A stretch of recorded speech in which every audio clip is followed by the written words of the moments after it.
इंसान हालात के सामने मजबूर हो जाता है, कभी अपनों के सामने तो कभी परायों के सामने। इंसान को मजबूर देखकर कभी कभी मालिक भी मजबूर हो जाता है,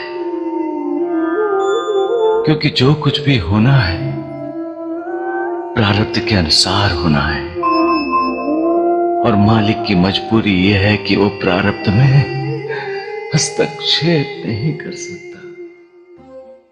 ये दुनिया दुखों से, वेदनाओं से भरी पड़ी है, जिसकी वजह से हर कोई अपने मन की शांति खो बैठा है। मैं लोगों का दुख दूर करने, उनमें प्यार और करुणा बांटने ही आया हूं। लेकिन जब अपने भक्तों की पुकार सुनकर भी उन्हें प्रतिसाद नहीं दे सकता, तो मेरा दिल बहुत दुखी होता है। जिस तरह मनुष्य शरीर धारण करने के बाद मुझे इस शरीर की मर्यादाओं का पालन करना पड़ता है, उसी तरह हर इंसान को अपने कर्मों का फल भी भुगतना पड़ता है। कर्म भले हो या बुरे, उसका फल इंसान को मिलता ही है। मेरे भक्तों को भी अपने कर्मों का फल भोगना ही पड़ेगा। अब आंसू बहाने से क्या फायदा? दूसरों को रुलाने वाले इंसान को हंसी आती है, उस समय वो खुद निर्दयी होता है, तब उसे दूसरों पर दया नहीं आती। तब वो अपने आप को सर्वशक्तिमान समझता है, और जो सर्वशक्तिमान है उस मालिक को भूल जाता है। और मालिक का कानून है, जैसी करनी वैसी भरनी। इसलिए दूसरों के लिए खड्डा खोदोगे तो खुद उसी में गिरोगे। दूसरों का बुरा सोचोगे तो तुम्हारा भी बुरा होगा। जैसा कर्म वैसा कर्म फल। इंसान मालिक का कानून जानता है, फिर भी गलती करता है। क्यों बुरे कर्म करता है? क्यों दूसरों के होठों से निवाला छीनता है? सर्वशक्तिमान होने के घमंड में इंसान दूसरों की दुर्दशा कर आनंद लेता है। दूसरों को भूखा प्यासा देखकर खुद मजे ले लेकर खाता है, लेकिन जब उसकी खुद की दुर्दशा होती है तब वो डरता है। तब उसका गुरूर, उसका अहंकार सब जमीन पर पड़ा गिड़गिड़ा रहा होता है। उसने कभी सोचा भी नहीं होता कि उस पर भी आसमान टूटकर गिर सकता है। जहां उसने हुकूमत की होती है, वहीं उसको दूसरों का हुक्म मानना पड़ता है। लेकिन यही तो मालिक का करिश्मा है, लीला है मालिक की, न्याय है उसका। इसीलिए तो यहां कब राजा रंक बन जाता है और रंक राजा कोई नहीं जानता। सबका मालिक एक। आत्म परीक्षण करने का मतलब ही है अपने आप को जानना, पहचानना, अपने गुण दोषों से वाकिफ होना, अपने आचरण में, व्यवहार में सुधार लाना। हर इंसान में गुण भी होते हैं और अवगुण भी। सब अवगुणों में अपने अवगुणों को ही गुण समझ लेना सबसे बड़ा अवगुण है। आत्म परीक्षण करने से इंसान को अपने गुण अवगुणों का साक्षात्कार होता है, और वो अपने आप में तब्दीली लाने की कोशिश करता है। यही तो उद्धार की पहली सीढ़ी है। जो कोशिश नहीं करते वो अपने उद्धार से कोसों दूर चला जाता है। जीवन की डोर विश्वास और अविश्वास के दो पार्टों के बीच में चलती है। जहां विश्वास है वहां आस्था होती है, और जहां विश्वास है वहां अनास्था। आस्था पत्थर को भी भगवान बना देती है गुरुदेव। लेकिन जब आस्था की डोर कमजोर हो जाती है तो विश्वास टूट जाता है। इंसान का भरोसा उस मालिक, उस भगवान पर भी नहीं रहता है। जो झूठ का हाथ पकड़कर जिंदगी की राह पर चलते हैं उन्हें ठोकर लगती ही लगती है, अपने मार्ग से भटकते ही भटकते हैं।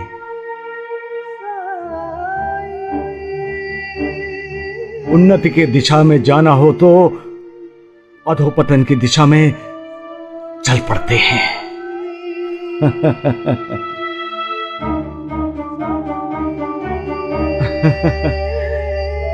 झूठ नकली फूलों की तरह आकर्षक और मोहक लगता है, और इंसान उसकी तरफ तुरंत आकर्षित भी हो जाता है।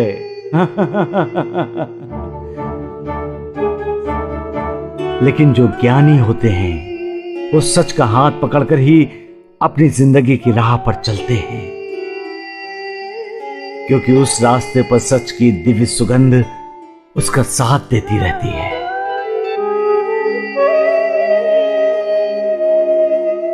झूठ तब तक राज करता है जब तक कि सत्य का प्रकाश नहीं फैलता।